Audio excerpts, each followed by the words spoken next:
Welcome back to A Corporate Time. We've got our buddy Cadillac Pat in studio. How we doing? How we doing? What's going on? What's going on? How you doing, Pat? Doing well. How you guys doing? Good to see you, dude. How are you? I'm doing fantastic. I've never been better in my entire life. That's not true. That's not true. Yeah. Recently, that's not true. That Daniel's been concerned. My wife's concerned.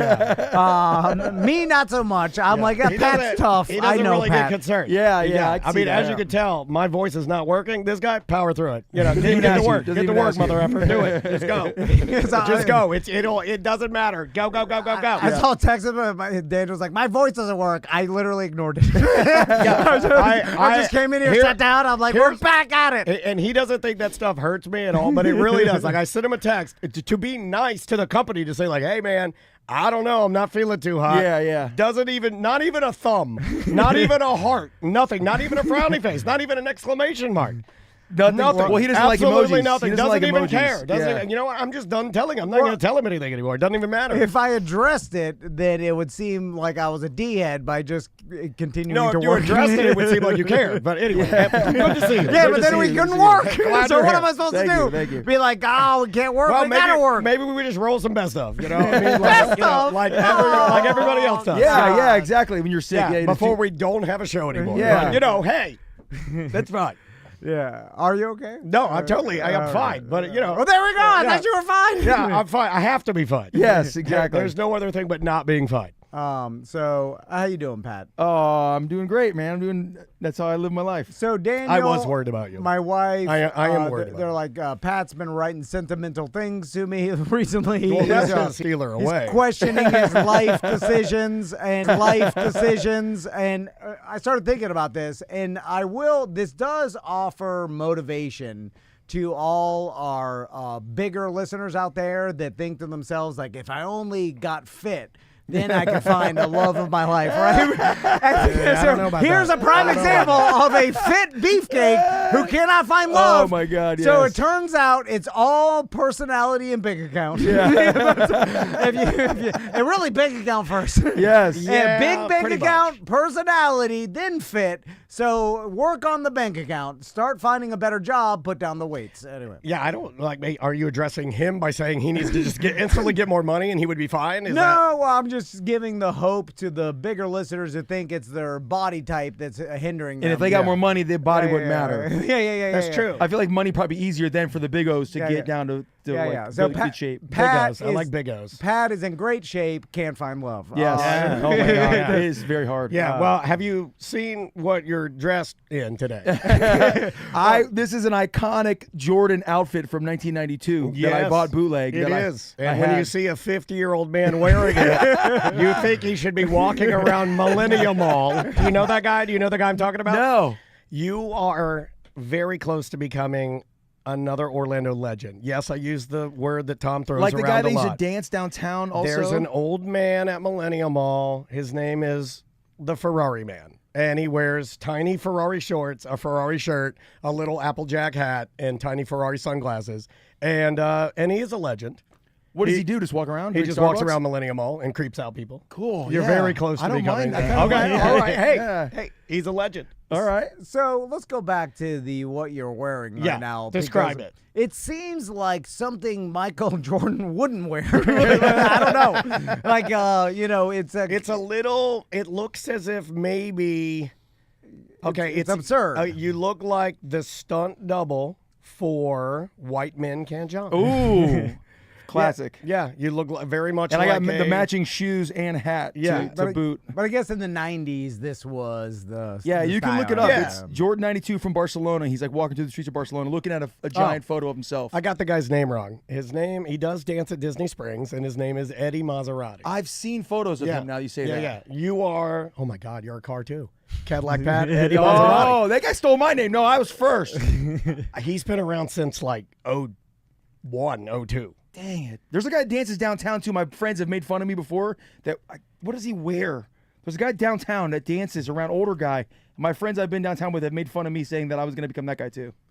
Mercedes Bob. It's all some car name. Whatever. You just don't want to be like Kia Carl is not good. I mean, there's a million of them, Pat. This has been going on Before cars, it was horse names. Yeah. It's always been some town crazy doing something nuts. So are we correct in our assumption that you are a bit down on your luck? Oh my God, yeah. Okay, let's Yeah, get into it. definitely. Let's get into it a little bit. Why? Like, what is the? Well, he can't find a partner, and that's the Yeah, problem. it's scary. It's a scary feeling. You feel like you're insecure about yourself, about your own decisions, and the way I act in life, the way I treat my own life. Yeah. Am I also correct in assuming that you? And you could tell me if you're comfortable with me saying this or not. Yeah. Are you at a place where you're trying to decide whether or not you want to continue to dress like an asshole, or you want to have a girlfriend or a wife? I really, that's Are we there? definitely, Are we there? definitely. It's Yeah. like, I get looked at. To me, I get looked at people thinking I'm a clown, like all the time, and it's I know how that is. I know you do, or they think of me as like I'm not put together enough. You know what I mean? Yeah. Like they think that I'm just an idiot, and I hate that feeling. Immature. Yeah, Yes. immature. Yeah. And part of me then I get in my own head, like, man, am I really am I an immature person because I'm scared to grow up or something? But like you get through your own mind, and like society tells me I have to tuck my shirt in and act like a grown up all the time, and I hate that feeling. I got a little bit of that too. Yeah. I wear the Crocs. I got Yeah, the stupid flat. People make fun of the clothes. I'm way too old. I'm older than you. I mean, I'm 48. So You know what? You just missed the window of now being immature is celebrated on YouTube. Yeah.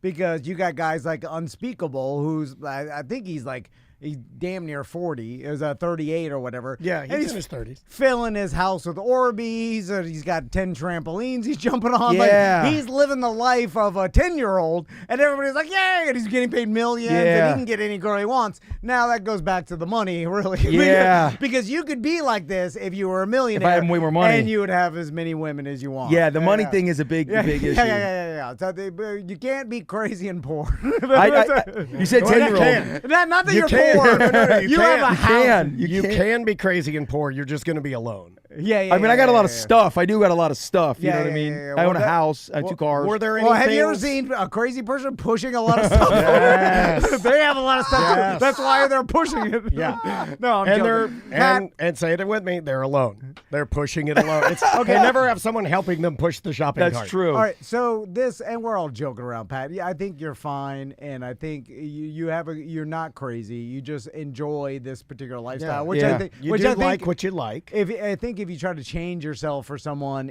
that will never work. Yeah, you're not the because first person to tell me that either, Pretending to be someone else and then getting a relationship, that's destined for failure. But let's go back and Well, talk. what if you can pretend the entire time? You're right. I can do that. I'm doing it right now. I think I am too. So let's go back to the general question of finding partnership. Yeah. Because Crystal literally told me yesterday, she's like, I just heard on some study that 1 in 4 Yes, kids are single. or are gonna be partnerless for their Yes, life. yes. Like, it's I saw that. It scared me. less people are becoming married or in relationships long term. Because there are less quality people around. And you know what- Maybe. That's a mean thing to say. No, I was just being mean. I have a theory about this. Is that if you go back and look at how ancient humans lived, and then this was actually brought up in some guy who wrote a book about discovering America and Native Americans living here in North America and what they did, and they talked about how their relationships were built without any religion or society. This is the I forgot his name. it's Dawkins' book, isn't it? It's the beginning of the history of the world because you and I read it. Oh, People's History. Yeah, People's History. It's called A People's History. I forgot who the guy Is it Zen? Howard Zen. Yes. And he talked about how these Native Americans, what he witnessed is like they would have partnerships, right? But there wasn't all this societal like pressure to be a certain way in marketing and then and corporations. I mean, look at Christmas, and our Christmas is corporate Christmas. Yeah. I mean, this is ridiculous. Our and when Santa is the Coca-Cola Santa, or some department store. Yeah, I think it's Coca-Cola. Yeah, but I think so. When the relationship would dissolve, there would be no expectation of it being, even angry, or it would be just it played its course. Yeah, it ran its course, and then you go move on to another one. And then the lady, or the man would just leave the hut, go to find a different hut, and the person's like, okay, this is what happened. And it was like, and he described it as a way simpler and cohesive process than what we had built. And this guy's talking a long time ago. Yeah. And I think the one was that if the woman didn't want to be with the man anymore, I believe there were it was almost like tenets to do it. Like she would just place his shoes outside the hut, and he would know that, oh, my time is up here, and he'd just gather his stuff and move on. And it was very cohesive. It wasn't even like an argument or it was an understanding. Well, look what we've built as a society is like you get into some business partnership. That's what marriage is literally. It's just now you have a LLC with this person now. Sign a document, have a witness. You literally, just like me and Daniel, have an S-Corp partnership business, and now everything's 50-50, right? Yeah. So when you go into business with someone, it becomes way more complicated to leave that business, right? Yeah. Because that person owns half of what you own now. And then not only that, it's just what the society, religion. Exactly. What we've expectations. What we've put into movies, love movies, and all this stuff of what we like. There's an article about that today about how romance. Yeah. The idea of what we consider romance is traditional is on the decline. Yeah, and then so you watch these movies and you're like, oh, this guy's a real husband, and it's like some ridiculous artistic portrayal of some super romantic person, so unrealistic. And then we're striving for that, and then like the Notebook. And then when we get into these long-term partnerships, and it's we realize it sucks. We're like, this is not what it's like. This is terrible. Now, I will tell you through my own experience, because I have been married for over 15 years or something like that. Congratulations. Congrats. Dang. That it's crazy, right? That and now it's gotten to a point I'm like, let's see how long this can last. Like I look at it like that. Now it's like fingernails in the Guinness Book of World Records. I'll put them in some bags. It'll be hard wiping my butt, but you'd be cool. I'll never be able to drive again. And then you start looking at it is just it's a human to human partnership that you get into, and then it's like, and not that the romance has dried up. Yeah, if you ask my wife, it has. And I was never romantic from the beginning. No, sure, she'll tell you. She told you on the show. Yeah. That, how can a desert that never had water dry up? But for me, I'm like, this is fine. I'll wait. Yeah. But no, I'm being serious. I can't imagine a time when you were walking in the room with a rose in your mouth. You're not that guy. But then you realize you have to work on it. Especially, we're looking and we're like, oh God, when the kids leave, it's gonna be real bad for us. You'll be bored. We're gonna really hate each other. We're gonna become roommates, and then just go your separate ways. No, but then it's like, well, can you work on it? Can you get better, little bits at a time, like running, just go out and run, and next time you're a little bit better and stuff. And then you're gonna hear this running thing all year long. Trust me, it's coming. He's into it. That's for you and the listeners. Just trust me. You're gonna hear a lot of guys. This is just like running, and you're gonna by the end of 2025, you're gonna be like, oh my God, goddamn running. It's my new Shawshank. It's just me. It's a good analogy to if you just do a little bit of it, you do get a little bit better each time. Just do it. And so I think relationships and learning how to live with someone and what that even means and what even a happy relationship is. It could be different for everybody, right? Exactly. Different. So some people that don't even involve the damn legal paperwork and then you just live with someone you're living on marriage. I think that's the most impressive. Who cares? That runs in my family pretty hard too. That's why to me, the marriage thing wasn't never a real, not like I don't want to get married. It just never really come up as much because it runs in my family with two different relationships with my aunts and uncles that were together forever. Now, I did tell you, Pat, personally, that you need to wait a little bit longer because you are at an age right now where the only people available are divorcees. Yeah. You're gonna get some kids. Or women And that have. I won't date a girl who already has kids. I can't do it. Oh yeah, Oh, well you're dead. You're yeah. dead in the water. Yeah, I know, I'm sorry. I know. You know, you might as well go lay on the train tracks because there's no. I know. I believe me. I'm out there, and I know. Yeah, I see other buddies of mine. They're all dating girls with kids. I know what it is that he hasn't been worn down enough for standards to drop. Yeah. You're not at And rock you just gotta bottom wait. yet. Yeah. You'll get there. I need to you will wait. get In like 5 to 10 years, your standards it's will gonna be rise. sad. Bare You're gonna be sad. bottom. You're gonna be fatter. No. I'm can't. skinnier. Father time. I stress. I don't eat when I stress. Oh, okay. I lose weight. All right. Yeah. Yeah. You'll lose muscle mass. I'm down like 5-8 pounds right now. Really? Yeah. Because you're stressed out and sad. Well, Oh man. Here's one of the problems: is like you won't date someone with kids. Like you're putting too many broad strokes on your standards. Yeah. Because back to Oh subjectivity. God, we knew a bunch of these guys. There are tons of different people in tons of different situations, and you're saying, oh, with kids, it comes with this baggage. And Yes. sometimes it doesn't, and sometimes it's something that you don't even know about that could be positive for you. So I would leave all your options open for every human, including dudes, maybe. I was gonna. Who knows? I was gonna say all races. Yeah, definitely. Dudes. I was gonna go. I've been swiping on a trans. bunch of. Who no. knows? Yes. Yeah. Yeah. Okay. You have Or to be just open leave to it everything. open. Leave it maybe open. no. Pan. Okay, yeah, I don't even know what that is, but it maybe, pansexual. maybe there's something. What's the other one? There's a lot of There's a lot. nowadays. There's a whole list, Yeah. There's a lot of great stuff out there. and they're all Lot of kind, gr- you at know the what? bottom of the list. They're all kind of the same. It is. I used to think women was the only one. It's not. There's so many. There's Who knows? There's so many. There's tentacles, bee holes. Have There's, you tried escargot? Yeah, there's all kinds of You don't crazy even stuff. know if you Yeah. like it.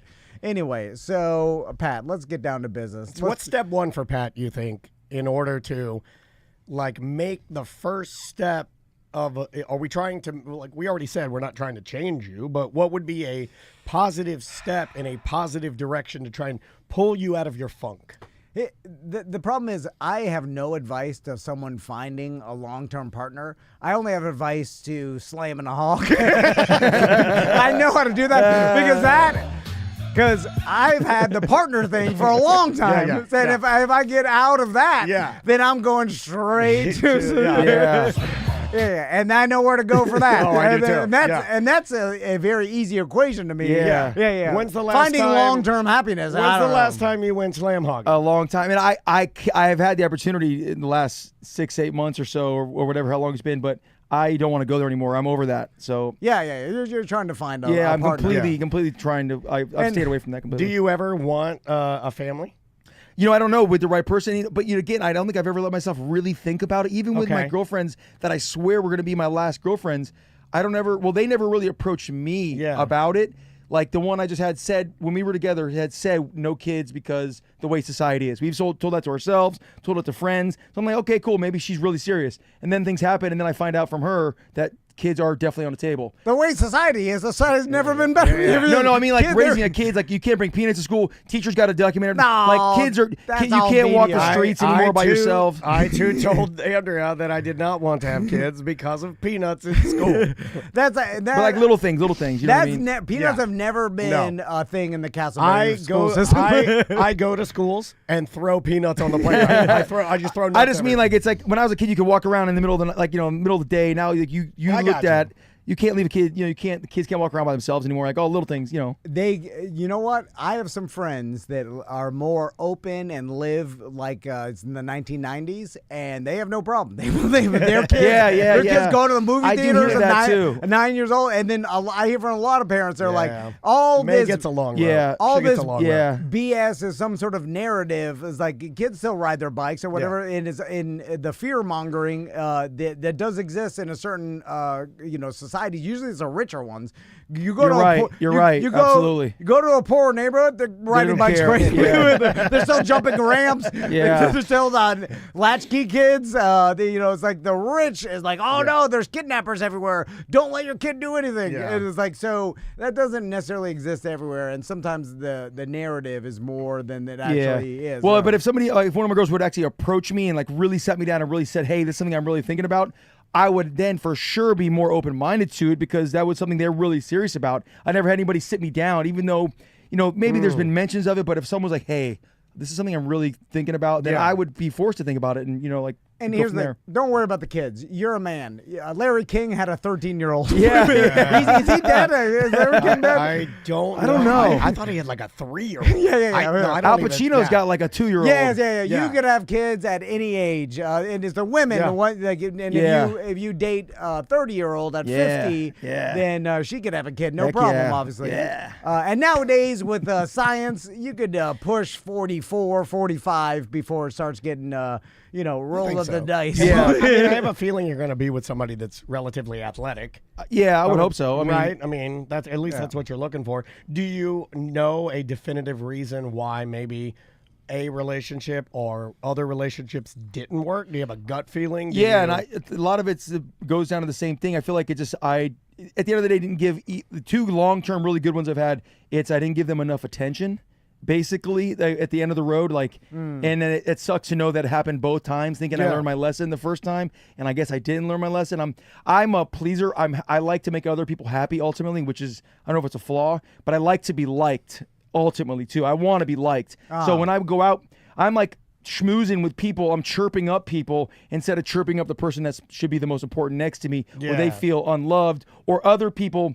I get it sucked for me because other people recognize me more just from being outgoing in irregular places, and they don't get the attention from other people that I'm getting, and it's happened 2 different times. Now, here's another thing, and Sounds pretty selfish to me, Pat. Yeah, I Okay. believe me. Listen, I've gotten I'm beffing around, dude. I've gotten accused by Crystal of doing the same thing. Yeah. She's like, "You're not Yeah. paying." But she doesn't leave you. That's what the dude, good well, thing. okay, I got a was doing plan. the whole thing. I do that to Andrea all the time, and so while you were saying that, I'm like, that's not good. But my argument is like, you saw already me do it. Yes. You saw me do it at Kabuki.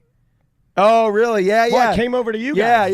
yeah. I did it. I Yeah. walked right over Yeah, to Pat yeah. and his friends. I started talking them up, left my family at the door. Yep. Yeah. Well, you need to find a woman that will never leave you no matter what. Like Yeah. Andrew. Like Crystal. You're gonna trick them. You're gonna trick them into Crystal's staying too with lazy. Now, okay, here. Crystal's too lazy. Why would She you told say me she's that? too lazy to divorce you. It's too much. Wait, if she tells you that, then I Yeah, can't you can argue use with it, yeah. I'm like, I know you are. I'm like, yes.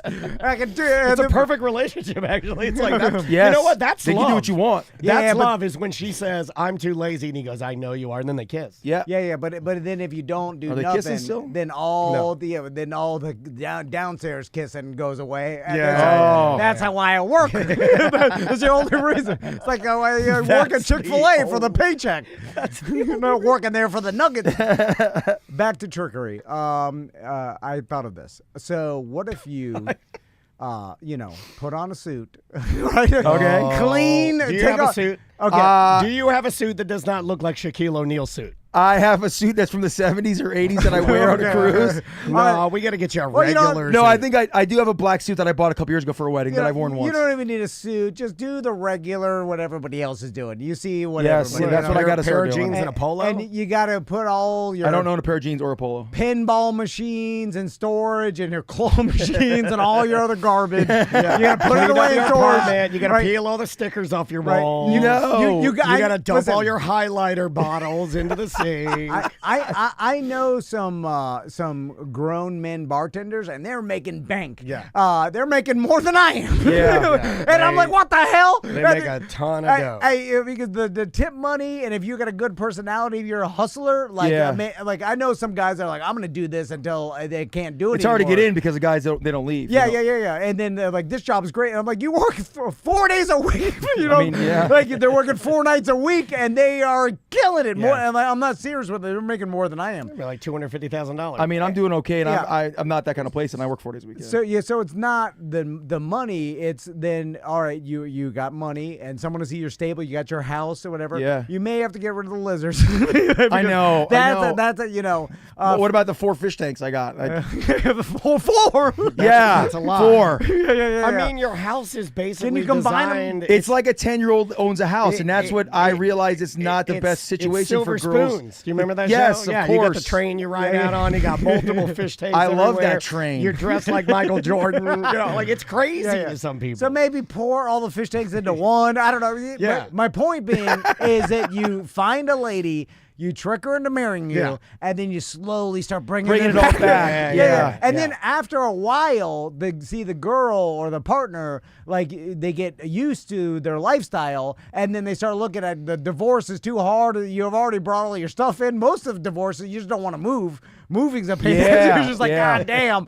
And then so then now you're Michael Jordan, you're dunking a claw machine, and then she's like, I'm stuck in this goddamn Pee-wee's Playhouse prison. I call my house Pee-wee's Playhouse. That's what I call my house. Oh my God! And then you I got call her. it that. Not to go back to it, but you've never had any of these women like say to you like, "Yo, come on, man, enough is enough." I really don't feel like you going out to TGI Fridays With my McDonald's backpack with and- you dressed like Dwayne Wayne. Yeah, from, yes. No, a lot of them like it, but then I wear out my welcome with them. They think maybe I'm doing it for shtick or something. Like, but it's not. it's Yeah, not. it's I you. I Yeah. like it. Yeah, I know you. And do. I do. I enjoy Yeah. attention. Yeah. Yes, I'm an only child.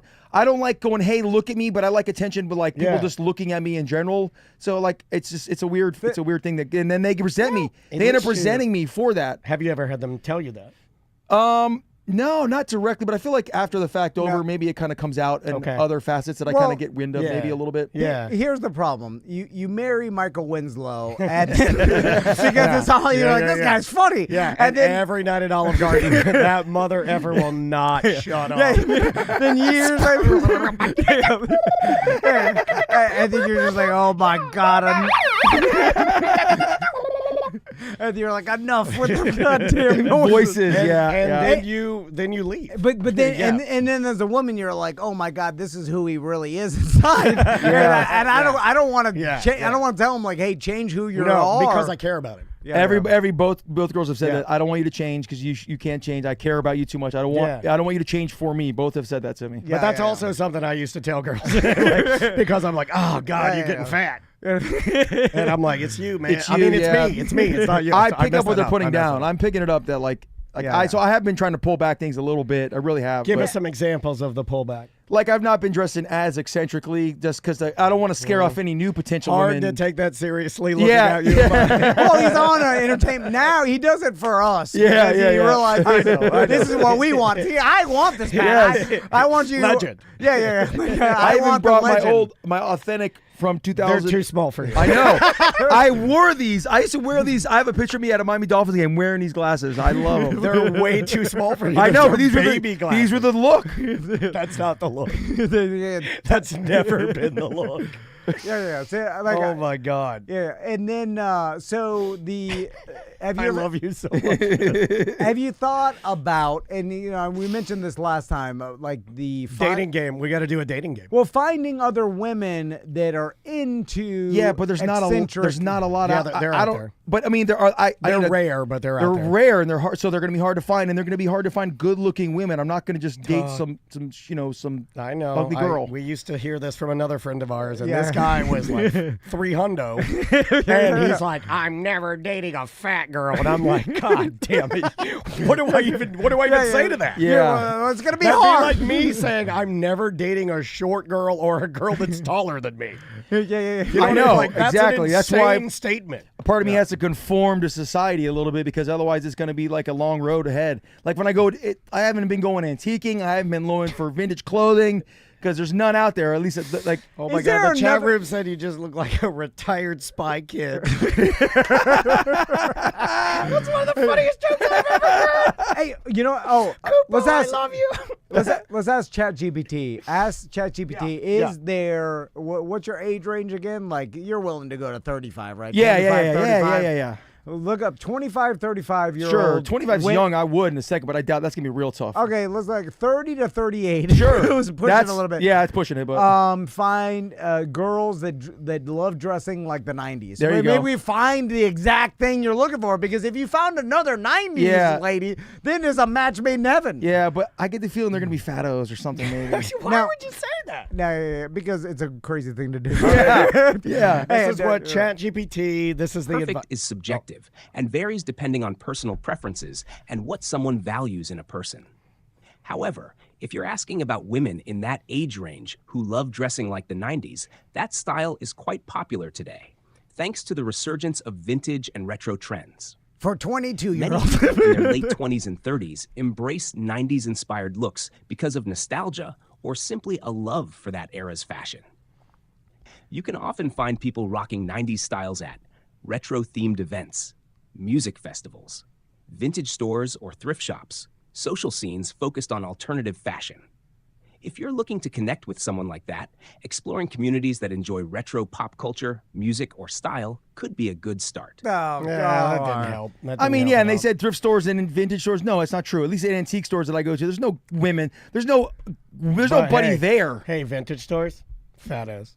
Yeah, but like antique stores, nothing but old ladies and like not cool people. I'm in there looking for cool stuff. I don't know. Like, Well, wait a minute. So now you're saying that you're cool and they're not cool. Yeah, well, that's a it's problem. subjective. He said. He said. Yeah. I think I see the problem now. I think I see the subjective. problem. Let's now. just set the record straight. What you're doing, not necessarily cool. Okay? It's interesting. And it's a novelty. We had a breakthrough. Yeah, I think yeah, we this got a breakthrough. is, you I think just we got there. gotta, We got there. You We gotta got there. accept that it's not necessarily cool. No. Oh, my we got God. there. We I got accept there. it. I'm riding my one wheel. I look down. Yeah. I see the other the dads that are Talking riding. about? I sit on my balcony with a pee-pee dog, and I'm like, this is cool. and I've realized I've come to terms with the fact that it is not cool. That it is nerd dad. But you old like nerd it. dad. But you like it. Yeah, but I like it, and well, screw it. I And like it's it. yours. Yeah, and it's what? your thing. And at this point, what it doesn't matter. You're old. Now, I will say, though, I think we're going the wrong direction because Okay. with successful partnerships, I have noticed, including my own, that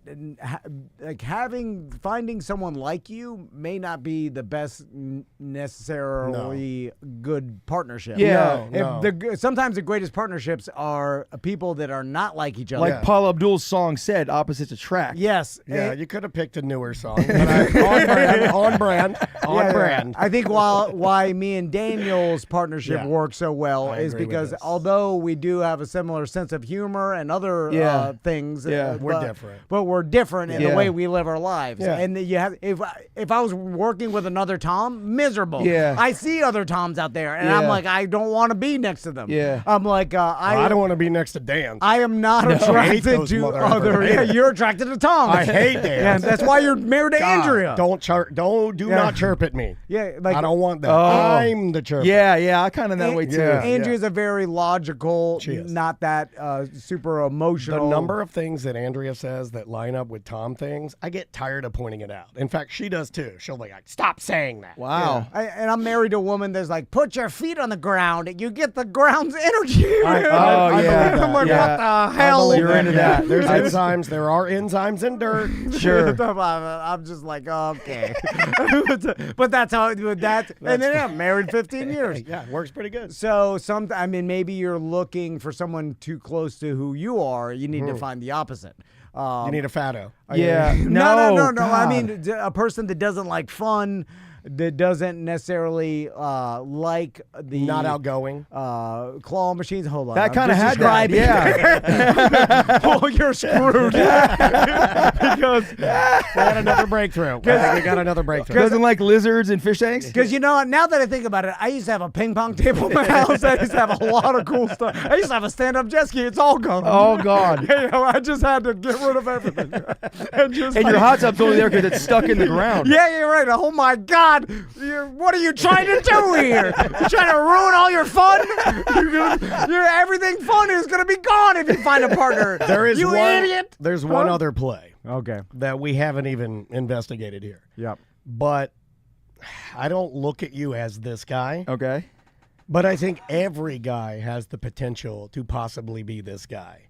How do you feel about very young, very dumb? They're hard to find. I mean, Yeah. if one fell in my lap, I feel like, of course, I'd give it a try, the Yeah. old college try. But I mean, there's not that many that are interested. I mean, there is, but it's hard. I don't know, where do you find them? Strip clubs or like just? Pat's too real. Yeah, he's too real. I don't think he could do it. Pat wants to have Love. He actual wants love. conversations. Yeah, I do. Also, I really do. Pat's sending pictures every. Yeah, look at it this. seems I like every put this out for you. Thank you. for 3 that. weeks of him Yeah. saving a turtle from some place on the road. Yeah. So he sent that to my wife. Everything's like, look at Pat saving another turtle. Yeah. Like he printed a photo of me and my family when we went to dinner and we saw him, and he like shellacked it onto a wooden coaster. Yeah. And I like to be nice. I now have it. Yeah, you are doing actually thoughtful things that my wife would love to have. You know, like And I mailed you a picture of you four together, You too. did. Let me tell you something. but that old crow would get rid of your claw machine in 2 seconds. She'd move in there and change everything. She'd throw away your stuff where you'd be out of work. All the stuff would be gone. Gutted. She's There's vengeful also, crow. I do want to point out, though, that it was very nice, but knowing how sad you were, to receive photos in the mail does make us think you're going to blow your head off. Oh, man, yeah. Yeah. I've been reaching out to a lot of people and being nice. Yeah. Like, and I do like to be nice, and I don't even know if it's making me feel better subconsciously, but I've been reaching out to a lot of people. Like that, I talk to you guys enough, but like other people that I don't really see or talk to enough, Yeah. I reach out to them more lately. And what do you're like, hey, I'm sad over here. I'm just trying to let them know that I'm thinking about them and like, hey, buddy, good. I haven't seen you in a That while. makes people you think know. you're going to kill yourself. It does make does. It's like, what, this guy reaching out for help? Yeah. You sent us some photos. I told TC, I go, I'm worried about him. Oh. Where you sending me photos now. Next thing you know, like I sent you my belongings in a box. Yeah. And I have thought, I was like, okay, what if I put myself in Pat's shoes, right? Who's got bigger feet? Pat, by the way. Bigger everything. I'd like to see it. Jack. Wait, have we thought about that? Have you just started sending around pictures of the big hog? You just got to sit around the 90s hog. Yeah. But it doesn't get him long-term partnership. No. that we're Yeah. looking for. But the It ju- dumb young. yeah, but it's just that I can't. No, one-night- there's none of those. At least I've gotten yet. the one-night stands. Yeah. It's I'm like done with those, and I'm not good at those anyway either. Those I'm You not don't good need at. to be good at those. That's the best part. Yeah. he wants to just do fall it. in love. I'm a good you know. opener. I'm not a good closer when it comes to women. I'm good at breaking the ice, but like, trying to close the deal, it's impossible for me. Yeah. He's too he's not built for this. Like I'd be built for this You life. are. I'd have You'd be legend. I'd have a big trampoline. I'd have the claw machine, and I'd be out there. Like I'd be working out. I'd be on the tee though. Yeah. Or you'd be like Brett Michaels. yeah, You'd have your bandana on while you're doing. Yeah. Out there, and then slamming it all. And then I don't know. I wouldn't be looking for love. No. But that's coming from a person that had it for For a long time. Yeah, And yeah. you don't see. And sometimes the grass is greener on the other side. And then everybody's looking at you and been married for a long time. And like, I'd love to live Pat's For life. sure. And then he's looking at everybody else. And I've seen that Absolutely. happen. I've seen plenty of people like, I wish I had a marriage like you. And then you laugh to yourself and you think to yourself like, oh, well, us married people, we look at single people and like, oh, they're living the life. And sometimes you just have to accept like it's always going to be better on the other side. And then think about like, well, what am I trying to accomplish here? See, Maybe I I should think- just be happy with who I am. I think I'm ultimately negative because I look at everyone and assume everyone is just as upset as I am. Like I do. I look at other people and I'm like, that person is upset with. I think almost everybody's like human nature to like. I look at it like the opposite of that. I don't look at it like, oh, I want to be that. I look at it like maybe a little more negatively optimistic. I go, ooh, that's negative. Well, at least I got a little better than that. Yeah, you make yourself feel better. Make yourself feel better. But it's a tiny. can see it's that. a tiny I can see pump up. that. It's not even big. It's like a tiny pump up. I think everybody kind of does that a little bit. I look at people all the time and then I'm like, they are better than I am. Like they have it together. Like I wish to be that. And then so instead There's of a term for that, but I don't know what it's called. But there is a term for that. like I see Is people. that imposter syndrome? No, that's you not believing that you deserve the position you're at, and then which a lot of people have. yeah, that. it's kind of comes Everybody to the does. comes to the territory of being an adult. I feel like almost you always feel like you. Well, how are we going to fix this? Because we are going to run out of time. Should Yeah. we start taking Well, we thought names? we Should thought- we do a contest? What are we doing? we thought about a dating game, which we've done with little success in the past. We did it with Seth. He never went out with fart gas mask. Yeah, there's a listener named Fart Gas Mask. She likes she used to get paid to put a gas mask on rich men and fart in it. Yeah, we tried to do it for Tuttle, found no girlfriends willing to be involved with it whatsoever. Man, I'm on his level now. Dang, I got to reevaluate No, my we life. didn't say that. We didn't say that. yeah. And then the problem with dating games is that we'll find some girls that will be involved, and then immediately I'll be like, oh, I know Pat's not gonna like this. Yeah. And then you're gonna do the dating game, and you're gonna like the personality. But you can't fake it because they're all uggos. And then when you meet them, I'm like, oh god, this is awkward. And then I'm it's too a awkward. horrible Freddy Free show. And then Tom and I afterwards sit in here and we'll sit in. We'll be silent in here and we'll be like, God, we should have done that. We'll be like, that oh was man, horrible. do you think Pat's mad? And we're like, I don't know. Are the girls mad? Did the listeners like it? I don't know. I think they hated it. They're on a date right now, and they're like, we're like, what if Pat's a murderer? We don't really know. I mean, that'll come back on us because they'll come back and they'll show the show like this is where these podcasters set up the date, and this murderer killed me. I'm like, I don't know. And they're like, you didn't do any research. I'm like, I never do research. That would be like the most famous thing we've ever done, though, right? Yeah. But it's bad for business. like Jeff Bagel's like, I'm out. Wait, Jeff Bagel runs out? No. I'm just saying, if that happened, you murdered someone. Yeah, and they then might be out. put you Yeah. together, and then we're like, yeah, go out with this guy, and then you murder him, and then Jeff Bagel's like, I gotta get out of here. Anyway, so I don't know what What's the answer is, bagel of the Pat. day? That went horribly wrong. I don't even honestly. You tried the speed dating and the apps and No, everything. they said it was terrible. Oh my God, I should have just left. Tell me about the speed dating. So you again. go there, and it was a great idea. I get to, you know what it is? You get to chirp, you get to talk to people for like 5-10 minutes, which was fun. So you go to a bar, you sit down, and all these people come in. There's no one there. So but the girls that were there obviously are part of the speed dating thing. And you get 5 minutes with each girl, and you go from person to person. There's 7 girls and 7 guys, coincidentally. I guess they line that up somehow. And every girl, when I scanned the room, I immediately was like, none of these girls they're not attractive. I would not even consider going on a date. I'm sorry. And then, I would love to hear what's going through their minds as yeah. Willy They're like- Wonka walks in there. Like, I hope this crazy, Goddamn hocus pocus walks in. hope this buff clown doesn't come talk to me. Oh, Ronald McMuscles. All right, Pat, because we're running out of time, Yes. I see you got Alpha in the back. What the hell is that? I wanted to bring. All right. Well, I brought a present for Daniel. I didn't have any. This is where present for Daniel. Oh, it's an Alf gun. No, another present for me. You never get a present. No, I got a present, but this is all I No, found. this is what Kitty did to you on Monday. I Remember? know. This I is- found my son of a vintage bitch. Atlanta Falcons helmet that you get to have, original old school Oh, one. dude, it's got the original Falcon on it. I mean, that's going up here. And then I have 2 newer ones that I have found that I had. Again, I'm a child. I play the like the coin op buddy. machines, so you get a Falcons thing. Oh, I cursed. And So you brought a bunch of Chinese and then- garbage. All right. I got. Do you guys know about this? Oh, the wiener castle? Yeah, I have an original one. Yeah, Okay, with actual Yeah. wiener drawn in Yeah. it? Let me see it. it's right here. You can look right in the middle. We had this as a kid. I remember I told my mom in in high school. I found it. It's right there. Where is it? It's right in the middle of the castle. You can see, and I can't believe no one noticed it. It was years later. This got mass distributed. And look at Ursula. She's like, give me that D. Maybe I can get her. Well, the problem is wieners could be any Spire. Yeah, Yeah. spire Yeah, in a castle, exactly. so, Yeah. you know. I guess maybe the guy that drew it had to come forward first, and then it was like, oh It's yeah. kind of like saying a drumstick looks like a weenie. You know, like, come on. And like my tattoo, I could say that the light, the buoy light in my tattoo Yeah. looks like a a- wiener. Well, and I it bet- probably is, George. I knew you did that on purpose. Yeah, I was going to say that this penis I have tattooed on me looks very much like a penis. Okay, all right. And so you have a Ninja Turtles. Oh yeah, lunchbox? well we can say this. I brought old packs of unopened cards so we could open together. Oh, yeah. From the 90s if you ever wanted to. These are never. I've had these in my possession for years. 1992, 1990, 1991 Pro Set. We were gonna open them up on the Okay, air. Yeah, this is let's like, wait. Let's do it all right. next time Yeah. because this is a good segment. I don't want to waste. Opening trash. Yeah.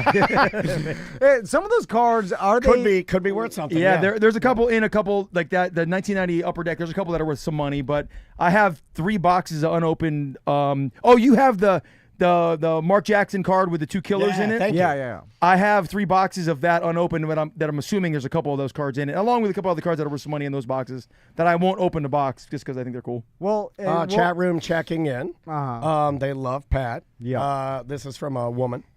If I saw Pat out and about, I would assume he was gay. No, no, you wouldn't. Yeah. Well, you know, I don't care. That doesn't bother me. It's cool with me though. I don't think it was a flamboyant. Yeah, Yeah. You know, You do. and your workout guy, which Yeah, also gay. leans that That's way very as well. gay, You yeah. know, if you're this in a fat slob, it would just be Yeah. a regular nerd dad. Yeah. Yeah, you know? yeah. You'd be me. Yeah. That's Yeah. So because the You're not a fat slob. Yeah, pretty close. Pretty close. No. Yeah. All right, Pat. We gotta go. right. Now you could follow Pat at Cadillac Pat on Instagram. Yes. And And TikTok. Now, I think really the only way to solve this is to get you to the point where you are famous enough where women start coming to you. Yes. You know, Yes. and you're not there yet. Make me famous. We're gonna have. We're trying to, now. Trying to make ourselves famous. You know what we're gonna have to do? That ain't working either, huh? We're gonna have to get him to win an Orlando award somehow. We got to get him to win something. Or doesn't Orlando Weekly have like a craziest person or something? Yeah, it'll roll back around. Yeah, best homeless. Or a bartender. Don't they have a bartender? Or there's some people that have like a bartender. They have a bartender, but normally like hot girls. Yeah, I know this. I know how it goes. No offense. Yeah, I know how it goes. I know how it goes. You know. All right, so at Cadillac Pat, and again, people can find you at the Brass Tap at Waterford Lakes, where you bartend. Yeah, we love you, buddy. Which I gotta talk to the owner, get some sort of. We gotta promote the Brass Tap and get some money. Yeah. I talked to him. I talked to him about it. And then he could maybe pay you. We're gonna split the money or something. If you go to the Brass Tap, tell them like, "Hey, I came here because of Tom and Dan." Yeah. Yes. Where's the manager? I want to talk about it. Yeah. All right. We'll see you tomorrow. Bye. Welcome to A Corporate Time with Tom and Dan. I'm Tom. I am Dan. This is super cool because I feel like, instantly getting to chat with this particular gentleman and comedian, when we're looking at like where he kind of zoomed in from, we're like, boom. This dude's doing stuff that we like to do. Well, also, after reading about Shane, I'm so glad that you fell into the stereotype that I wanted you to be, where all of a sudden you call in and a full beard, I call it the runner's gump look. Yeah. Definitely. The guy calling in for the psychedelic show calls in late with a beard, with bed beard and pure classic hippie hair in front of palm trees. Yes, at some sort of random campsite. You don't even know where it's at. I have no idea where I am. I like that. I want to share that. Yeah, you're zooming in. You do have a show at the Abbey here in Orlando. On the line with us right now, live from a campsite somewhere in Florida. We do not know where. Shane Mauss is on the line. He has a brand new show. He is known as the psychedelic comic or a psychedelic comic, but trust me, if you Google him, he's the guy. And hey, thanks for the time, man. And the show at the Abbey is on December 9th. Yep. And you can get your tickets, theabbey.com. Boom. Shane Moss's website. But you guys know where the Abbey is. So Shane, me and Daniel were just talking about psychedelics, and I know you know the science. You do a science podcast. Here we are. Here we are. Yep. Yeah. Congrats on that, man. You've been doing that for like 9 years now? I think I started it 12 years ago, and I only took one break, and it was to put together my last tour, and we just finished recording a 2-part special. And for my psychedelic, my last psychedelic comedy show, and that'll be out next year. Nice. And so I'm starting up the podcast again and getting ready for launch next year. And so Florida is where I'm workshopping the new show that I'll be touring with all of next year. That's awesome, man. Well, we are honored to have you. So Shane, now I watched that Netflix mushroom show, the documentary. I forgot the guy's name. I'm sure you know him. He's probably How to Change Your Mind, Michael Pollan. Yes, I call him Mushroom Man. Yeah. We're just like the guy on the Netflix. Yeah, but when I'm so maybe it's Paul Stamets then. Maybe if it's the mushroom guy. No, I think you're talking about Michael Pollan. Yeah, I think I so. don't watch a lot of TV. So yeah, and you don't need to. The TV is playing in your brain. You are the TV. So and the theory about how ancient human brains evolved from eating mushrooms, and they believe that somehow accelerated our brains and how we think, and that's one of the reasons why we're so advanced, and because of those, how many tens of thousands of years of just eating psilocybin and other psychedelics, and that formed the pathways in our brain that so like, and I look at that. I mean, it's certainly a fun story. I think people really into psychedelics really want to believe that is true.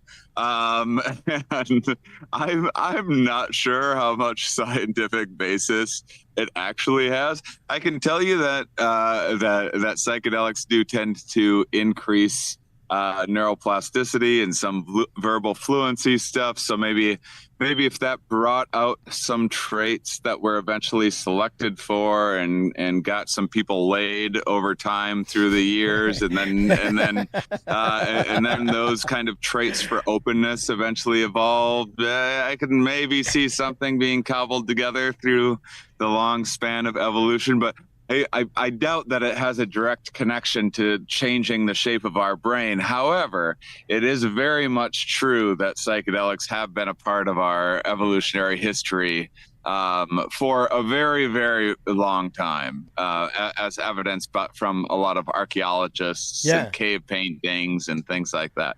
Well, it does make sense logically that ancient human were just eating things around them, mushrooms, anything like the hunters and gatherers. They're gathering and then you'd eat psilocybin and other things that make you hallucinate. And in my own life, I'll eat THC all the time, and I do find that and it has we are those guys. Yeah, we're probably the stoner Orlando podcast. But I do, and I'm sure a lot of our listeners do find, and even if you smoke it, but eating it somehow has like a little more of this effect where I feel like I do think of ideas outside the box that I normally wouldn't have thought of, and that it kind of makes sense. Like if ancient human, you get into the habit of your brain just wants to survive. You do the same thing every day, and then all of a sudden you introduce psychedelics or THC or something to expand your mind, and you think of something you normally wouldn't have thought of.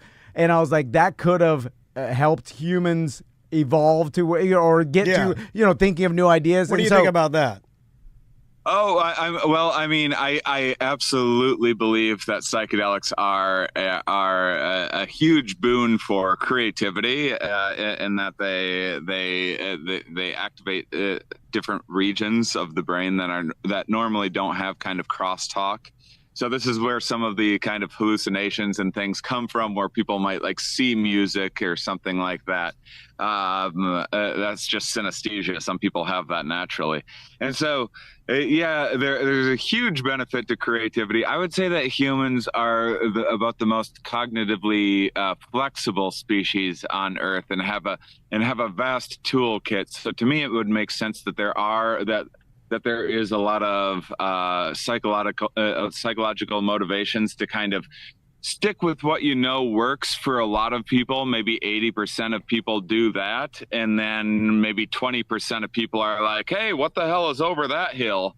And a lot of them die, and then some of them bring back some real treasures that are a benefit for all. So I can see psychedelics kind of being a role in that, in increasing the kind of technologies and cultural transmissions, and certainly we are one of the only species that would have the kind of psychoactive effects that we experience, as the main thing that psychedelics do is act on the layer of the brain, the cortex, which is what makes us most human. So a lot of our fancy language, philosophical pontification stuff comes from the cortex. Psychedelics are having a direct impact on that, which is why they don't do much of anything to most other species.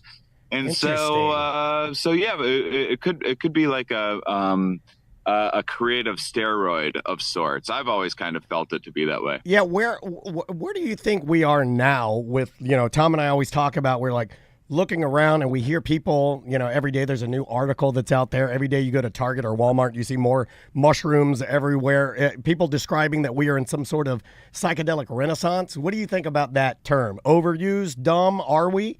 Like, what are your thoughts on that? Well, I think it's something like that is happening. As someone who's been in the game for a bit and experienced different levels of excitement and discouragement, I would say that, listen, I did a joke about psychedelics on on The Late Show with Conan O'Brien, his original show back in 2007. Yeah. and it was the most benign little joke. It was a joke about eating too many mushrooms, finding myself in a Best Buy, inadvertently wandering into the camcorder department and thinking I was watching a movie about me watching a movie about me. And just I would say that's a pretty unthreatening, pretty safe joke in terms of how psychedelics go.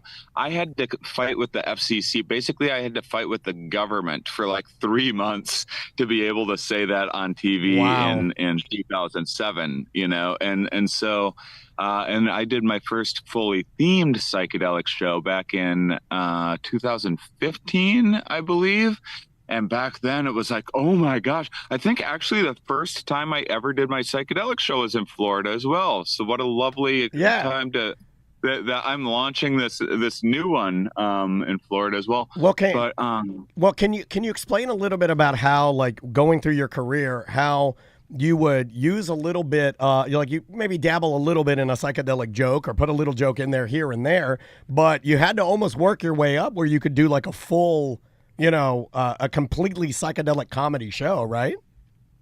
Well, I just didn't know that there was a audience for it. As far as I could tell, whenever I mentioned psychedelics on stage, I could get 1 or 2 jokes to work. But if I talked about psychedelics for more than, say, 5 minutes, people started looking at me goofy. So I just didn't know there was an audience for it. I'd just been tripping balls by myself for a long time. I didn't really know that it was a relatable topic until the world of podcasting and things came out, and it allowed for more long form, more honest, uncensored conversations. And I happened to have some stories that I shared on a couple podcasts.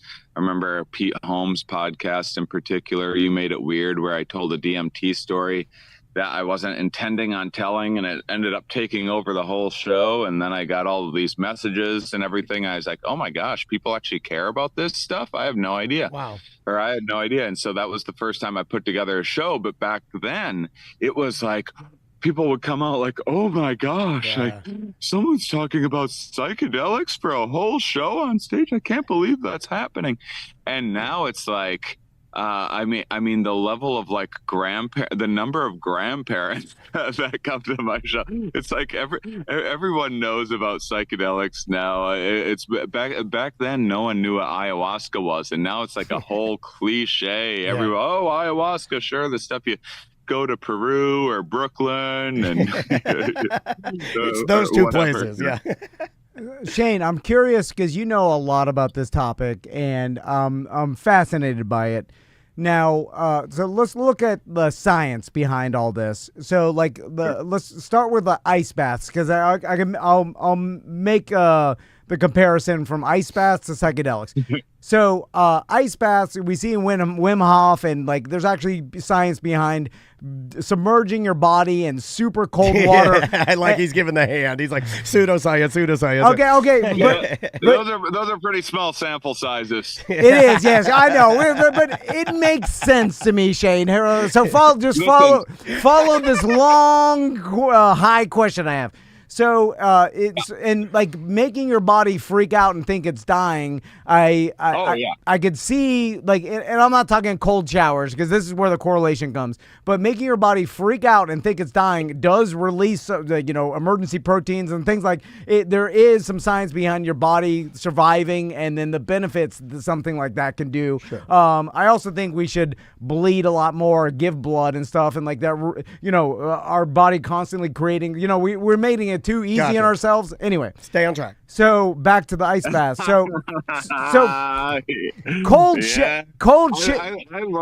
I love this new suffer worship culture that's been created by the wellness communities. Go on. Well, I thought you were part of it, Shane. No, I don't think he is at all. So anyway, so then I'm actually a bit of I'm to most people I would be called a little more of a skeptic within some of communities. But go Okay. on. I have a lot to say, and I'm very interested. But I'm also giving you a hard time because it's fun. No, I like it. No, Yeah. give me a hard time. I can take hard times. We're really glad you're here. So I'm like, okay, if you submerge yourself in super freezing water, like I could see the benefits there. Like cold showers do nothing, right? Whatever. So then there's like the psychedelics, and I see the benefit. And in going back to that mushroom documentary, and like people with PTSD and extreme anxiety or whatever, they're going through a mega dose trip, and then coming out the other side feeling like they are thinking about life and everything differently. And they've described it like that. And like going through this mega trip has kind of wired the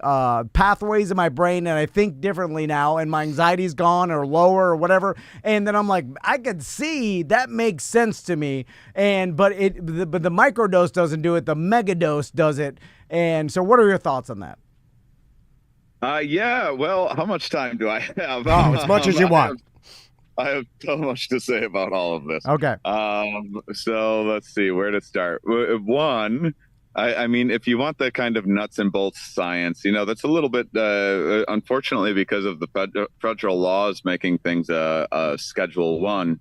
One of the only things that Schedule 1 actually does, it doesn't deter crime, it doesn't deter use, it doesn't change the penalties of a drug. You'll get in more trouble for, let's say, a Schedule 2 cocaine or something like that, which is psychedelics and marijuana are still to this day scheduled more Schedule 1, meaning more restrictive than cocaine, opiates, fentanyl, those sorts of things, and so because of that makes it it doesn't change anything of what happens on the streets, or certainly not saving any lives, but it does make it so that scientists have an incredibly difficult time getting approval to run any of these studies. The number of hoops it wasn't until the Multidisciplinary Association of Psychedelic Studies started 25 years ago, and after 15 years of hard work just started to start doing some small studies. So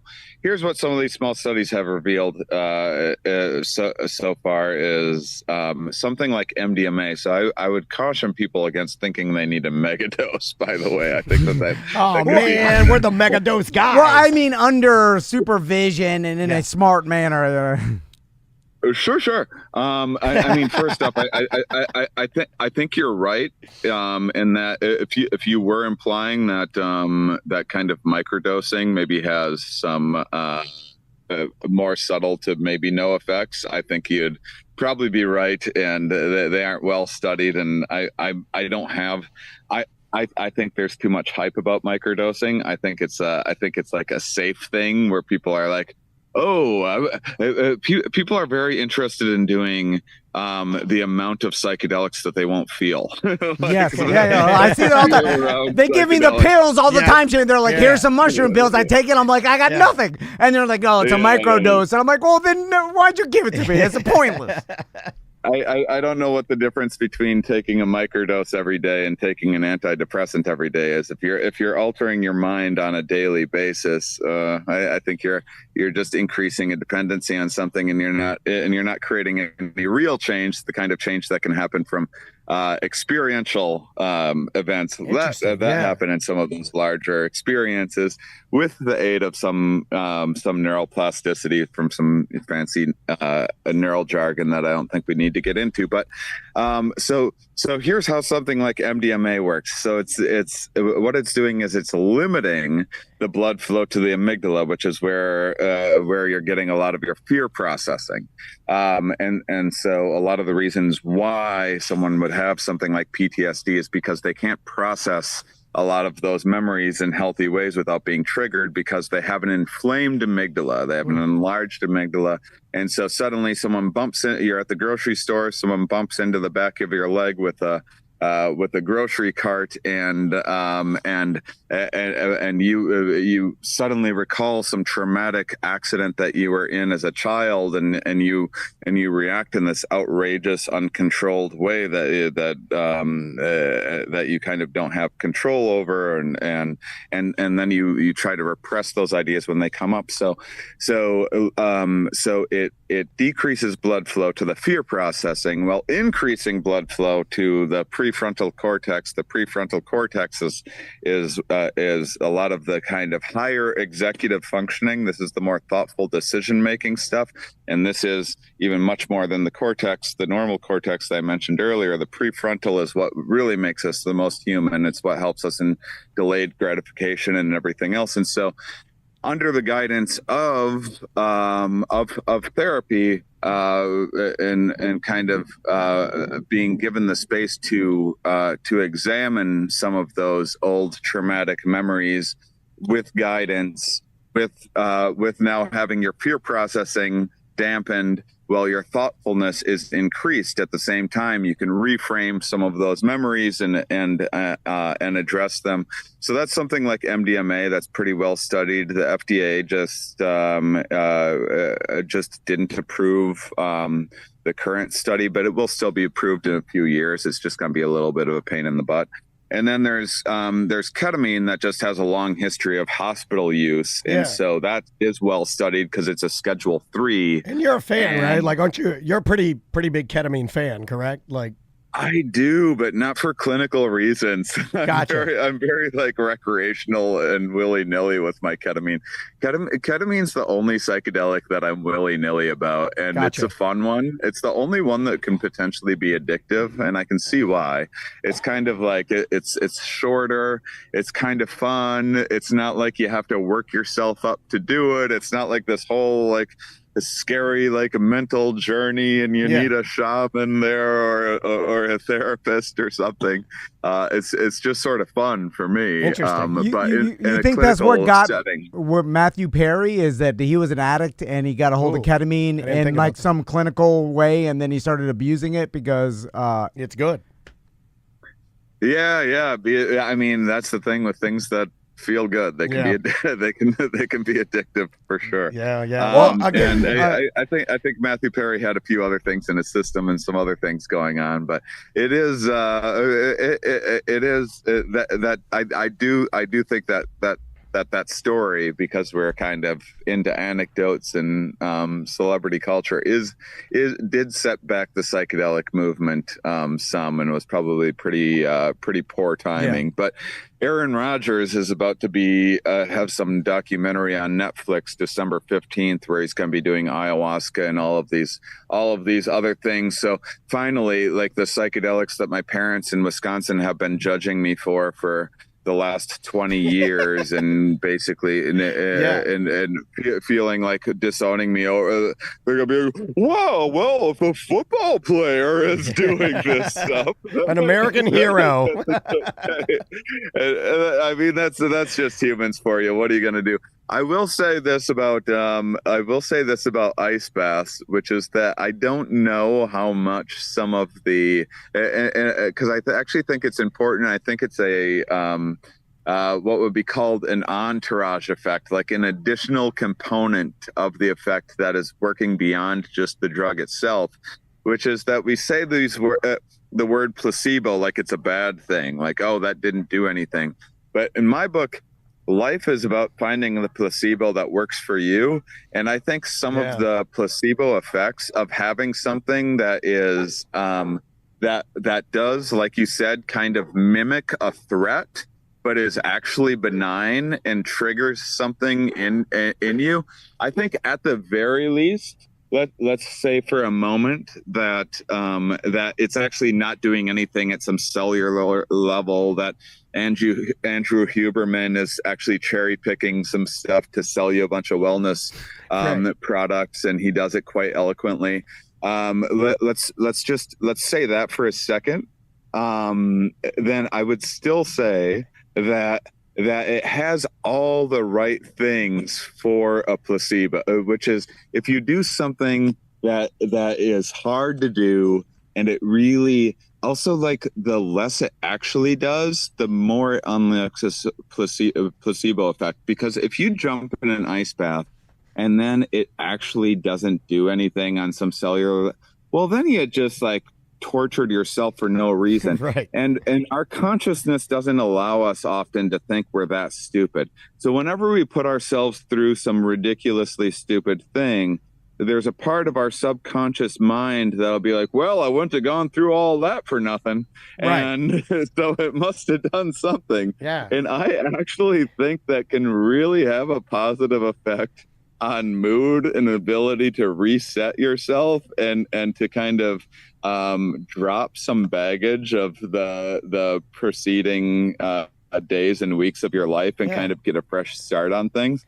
And I think that's an additional effect of psychedelics, where, listen, no one would ever call ayahuasca a placebo, but I also believe there are placebo effects that also impact an ayahuasca experience. If you flew all the way to Peru, if you're enjoying some new culture, if you spent all this money, you did all of these other things, it's also kind of making your brain more receptive to the idea that these things are working. You're and a lot of times, if you believe something's working, it's going to kind of help you keep moving forward in life and keep you in good spirits and mitigate stress. And that's as much as most of us can hope for in life. For sure.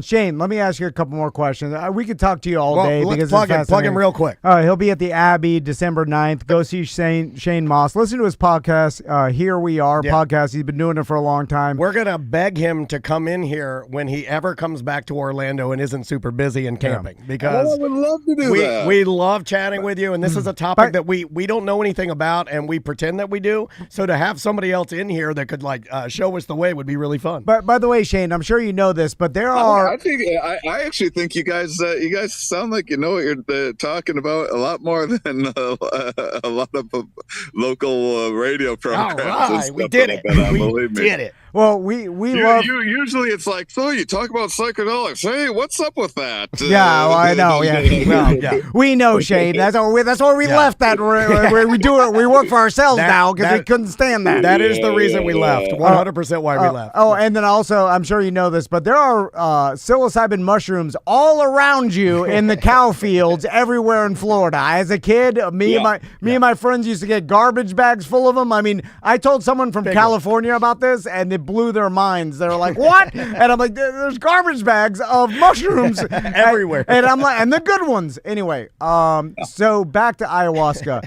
What are your thoughts on the people that see that supposedly they have no connection with one another, what you're gonna ask, and they see these figures and they all describe them as the same, and they're all connected? Yeah. Yeah, I have a story about seeing a purple lady multiple times on DMT that other people see as well. I actually, once again, it seems to bum some people out because I think a lot of people are drawn to the more mystical conclusions, and rightfully so. I mean, that's certainly face value. There's no denying you have an experience like that. It is as real as something can feel. It's just as real as these palm trees behind me when you're in the experience. So it's up to debate whether I am in a simulation right now or not. So these are rather complicated ideas that I have about. Let me see if I can put it as short and as simply as I can. Perfect. So let's start with this. I think the best metaphor that I could give is about how the subconscious mind works is if you've seen the movie Inside Out. So if you've seen the movie Inside Out, this little girl has these different characters in her mind that represent depression or that represent joy and sadness, fear, disgust, and anger. Yeah, and they're fighting over levers on a control panel and such, and storing her memories in different ways at different times of her life, and that's driving her external behavior and external emotional states and how she acts. I actually think it does a really nice job of summing up how I actually do believe the mind works, and how there's like a different region where dreams are coming from, and constructing narratives that we aren't privy to kind of during our waking states. And in that movie, all of those emotional characters are aware that she is there, that the girl exists. The girl is not aware that they are there. I actually want to see a sequel to those films one day called Outside In, where that little girl as an adult smokes DMT for the first time and pops down into those worlds. It's like, oh my God, it's like there's this joyful God and this angry God and this sad God and all Oh my these God. different worlds. Yeah. I think that's what it would look like. I think if you never had access to those regions and you saw them for the first time, they would look like gods. And those things themselves, if you got a chance to communicate them, they would feel as if they are. They only have access to what they have access to, and much like we're all the center of our own perceptual universe, probably different smaller parts of our brain are the same. So why does the brain have stuff like this? Well, we have to have these kind of flexible templates to understanding things. So if you want a robot, if you want to train a robot to be able to identify a tree, for instance, you would in the original like computer programming, what you would do is you would show that computer every picture of every tree you could find. But if you hadn't shown the computer a picture of this palm tree back here, you showed it this palm tree, it would have no idea what it was, because you didn't show it that specific example, because it's just using these brute force comparisons, going through a catalog of trees it's seen in the past. The human brain doesn't work like that. The human brain instead has these categorical thinking. We have these templates. So we have an idea of a perfect tree, and most trees. So every time we see a new species of tree, we aren't like, what the hell is that thing? Yeah. So when we see something that looks vastly different than a lot of trees, like these palm trees behind me, our brains can still sort of make sense of it. Right. We don't get out of control. We aren't lost trying to identify it.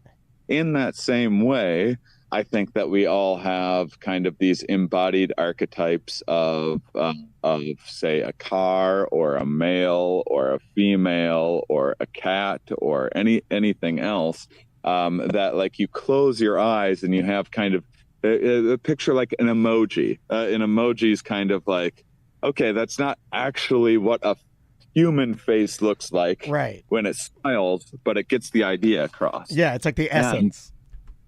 And oh man, am I shutting down? Am I running out of? Hold on 1 second here. Oh no, we talked his phone power out. Now he's trapped. Sorry, Shane. We trapped Shane Mauss in the wilderness with no phone. I know that we're just here to plug your Abby show, and we're just December 9th, yeah. and people should follow Shane Mauss, follow his social media, listen to his podcast. Here we are, but and go get those tickets to the Abby show. But now that we had you on the line, we had to ask you some deeper questions. Well, I mean, honestly, like this was a last minute setup, and man, we could not be happier that we got the chance to even talk to you. This is like super, super, super fun.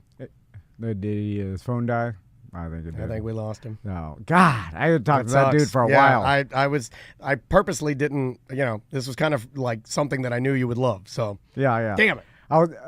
We really lost him. Now he's gone. Well, I was gonna ask him like what he suggested. That was my last question. That people like if they want to experiment, and we talk about the microdose doing nothing. Like the microdose will do something. At least it'll introduce you. It'll take the fear away. Well, he was just saying in your comparison that he agreed with the like there is something to be said. I mean, like also when he was describing the microdose, it almost gave me, like, tell me if you agree with this, it almost gave me a little bit better of a feeling about taking the small amount of antidepressants that I do, because it is such a small amount. Yeah. You know what I mean? Like, it made me think, well, it is a microdose, but then it does make me question whether or not, and you and I have talked about this at length multiple times about my anxiety, if I did approach it with a mega dose, for lack of a better term. MDMA with a therapist, a professional. With a doctor. Yeah, the whole nine, and you go in and they size me up. And then, like he was saying about the compartmentalization of the different moods or feelings or anxiety or whatever I have in my brain. Yeah. And then to try and access that with a mega dose and then come out the other side and see if there was something that was resolved in that experience. Yeah, and instead of like maybe the antidepressants are just putting a Band-Aid over a nonstop bleeding cut. Right. And then you're just like, well, you're not fixing the cut. Right. You're just Band-Aiding it, and then I think I got him back, okay, so we can at least say goodbye to him. Okay, yeah. Because I don't want to waste his battery anymore. Let's see if we can get him in here. Let's see. No, I think maybe we. Okay, sorry. No, that's all right. I thought we had him. Was he trying to call back? Yeah. Damn it. Anyway, so you start looking at like, could this therapy actually do something to cure or fix even like long term, short term, you know what I'm saying, something you'd have to do every couple of years. Yeah. Something would be vastly better than, some small Band-Aid every day. I think that's kind of what Drew Garabo was talking, not to blow up his spot or anything, but he was kind of talking to me about the maintenance that you do on a ketamine treatment, like where you go in and you have one and then time goes on and then you may not need to have another one, right? Yeah. Or maybe you do, like something like that. I don't know. Yeah, I mean, there's and he is right. It's like what we've done with the law is so stupid. I laugh at this. You could say that about a lot of laws, about a lot of things. And then you forget about like the THC seltzers that are out now. We had some at our beer fest. Yeah. And I bet you, and I even feel this way a tiny bit, like if I had a THC seltzer in my drink cooler next to a White Claw, I'm like, ugh, I don't want my kids to see the THC seltzer. Yeah, and that's just I do the too. way I grew up. That's just perception. Well, alcohol's normalized. Yeah, that is so stupid if you really think about it. Like, what the hell? The alcohol is way more poisonous than the THC. Here's a true statement. I've never had that's biology. None of my friends have ever gotten really high and done something at a party or in front of me that they would be embarrassed. That's just not a thing. Now you can get insanely high and not be able to drive and just be as close. You can be impaired. Yes. You can be as close to effed up as in the alcohol. I'm just talking about the actual, like, the difference between alcohol and THC. It's like, the THC is better for you, right? And then, but the perception is that I don't want my kids but the alcohol I'm fine with showing them, and then that's all societal. And then if you look at it, you're like, God, that's stupid. Well, it would be the inverse of that if everybody did, right? Like if marijuana was like the beer. Yeah. And it's becoming that way, right? Yeah. I mean, it is. It's becoming that way. But then you look at MDMA and mushrooms and DMT, psychedelics, and that's looked ayahuasca. at is way more crazy than fentanyl. Even though fentanyl, they are doing a good job of like villainizing this. That's what I want. Though. But opiates, opiates have always been. Like, you go to a doctor, they give you an opiate of some sort, and that's been normalized. But the psychedelics are kind of villainized, which is also ridiculous because the opiates have caused way more deaths and way more societal harm than the psychedelics. Now, again, with all this, and the balance is trying to figure out how to give it to society, and then because for the most part, people they'll do dumb things and they don't know how. It's like, like the joke about, we gave the villagers the sheep so that they could shave the sheep and they ate them all. They had one feast. They had one feast at the end of the day, and they're all dead. And then our whole system is set up because politicians just want to get votes, and then they want to use ignorance to get votes, and then it's like, okay, well, the system's flawed. But anyway, long story short, the psychedelics and MDMA and even experimenting with it is getting more open, and I do understand the benefits from all this, and I'd like to start trying it. I just one of those things where, it's finding the time to go, and also like I don't know that you have to really get into talking. You need like a circle of friends that you can really trust. You can't just take some ecstasy tablets and then I'm talking about like figuring out how to experiment with it responsibly and in a environment that's positive and for positive reasons. I wonder if not just for party reasons, which has always been my life. It's there'll always be party reasons, right? Yeah, and you could do it for everybody. Yeah, you could do it for party reasons. Well, even Shane was saying that like ketamine is the willy-nilly drug. I mean, that's exactly what he said. But I should be taking mushrooms and camping and in nature and in certain things, because that could make the experience better, make me think about it or appreciate it different. Like, there's lots of things that but then I hold myself back and like, I'm taking mushrooms and my son's around. Yeah, no, I don't blame you. I'm not telling him that, but it's just like, but then I do it with THC. Because that I've convinced myself like, THC is fine. Yeah. What the hell? I mean, mushrooms are the same S. It only has everything to do with what you can convince yourself. Really? Yeah. I'm drinking alcohol in front of them, openly drunk. So what the hell? Wait, and then I don't want to take mushrooms. Like, give me a break. Yeah. Like if I actually look at it on paper, it's stupid. But God, I couldn't tell you the last time I did. Well, I could tell you the last time I did them, and it did nothing. Or when Josh Wolf gave me those mushroom pills when he was here in town, like what was that, 2 months ago? Nothing. Absolutely nothing. Well, maybe you didn't take enough or whatever. I took them both. He told me you gotta take them both. I took them both. Were you on THC? No. Did dead sober? Not dead sober. Okay, well I think had a couple beers. I think that's the problem, because then the alcohol affects it, where you're just like, am I... like messes it up or something. Or it's just like you're getting confused by the effects of the alcohol or this, and, but it's fascinating to me, and I truly believe people like Shane and the people that are into it. God, I know a guy that was straight edge his whole life, never and still doesn't do alcohol, weed, anything. And he found mushrooms, and he enjoys mushrooms. And a couple people in the chat room are saying that. There's one, I won't say anybody's names, but he was like, those didn't do anything for me either, Dan. Yeah, and I'm like, I mean, like... But that doesn't mean you should stop your journey. Find one that does. Yeah, I mean, like, investigate. It will... I'm telling you, if you take a dose of psilocybin, like it's not going to be like your brain is immune to it. It will do something once you find the right dose. Or like, I don't even know. I've never seen someone that's like, I'm immune to psilocybin. Well, that's or why I feel THC. like if you were going to really do this, it kind of goes back to you and I talking about like that facility, a doctor, they know exactly what they're doing. Yeah, or a professional like Shane or anybody else. There's people that have done this and been around it for years, and they know. And so, like, you don't have to necessarily pay money to a therapist. Sherpa. Because then again, that once you get into therapy and that becomes a whole business too. And then it's like, well, how do you know is it the business or does this person want to help you? Like doctors and stuff like do they want to sell me this MRI or are they legitimately concerned? Dealing with that now. It's all money at the end of the day. So a lot of times you need to go to therapists and the people that do this for a living, of course, they're going to convince you that you need it or whatever. So I think you're your best advocate to knowing how you should go about experimenting with this. And sometimes you go to the mushroom doctor, guess what you're going to get? You're going to get mushrooms. You go to the surgeon, you're going to get surgery.